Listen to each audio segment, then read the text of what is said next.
Kai norisi valgyti, tai renkiesi sveiką ir vertingą maistą, dėl kurio jau nusprendė iš anksto, taip? Labai retai taip. Vienas iš dažnai pasitaikančių slaptų patarėjų įvairūs aplinkos veiksniai, tokie kaip lapelis "Suvalgyk mane" iš Alisos stebuklų šalyje. Kad taip nebūtų, štai šaukštas faktų. Kuo žmogus jautresnis aplinkos poveikiui apskritai, tuo daugiau svorio jis priauga pasikeitus aplinkos sąlygoms.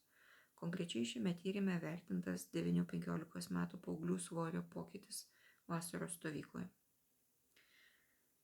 Kai žmonės valgo poroje ir vienas jų suvalgo daugiau maisto, tai daugiau suvalgo ir kitas.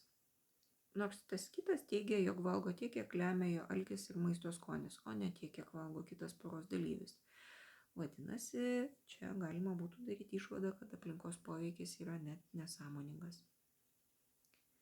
Jei aplinkoje yra įvairių neįkyrių užuominų, tokių kaip žurnalų, plakatų, apie tai kalbančių žmonių ir taip toliau, ir jie kalba apie dietos laikymąsi, tai žmonės dažniau elgiasi pagal tos dietos taisyklės, nors patys to poveikio nepastebi.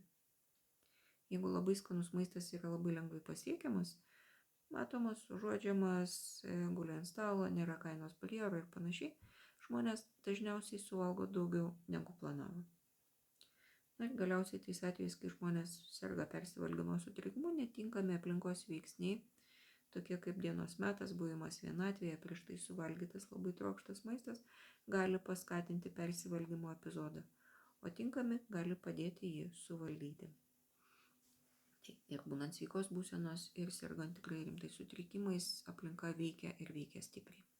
Na, tuo tarpu, kai eisit pro kepyklą ir jūsų vidų įsives šiltų bandelių su cinamonų kvapas, tai pagalvokit, ar čia jūs jas perkat, ar jos jūs už nosies vedžioja. Skanaus, taikos ir ramybės.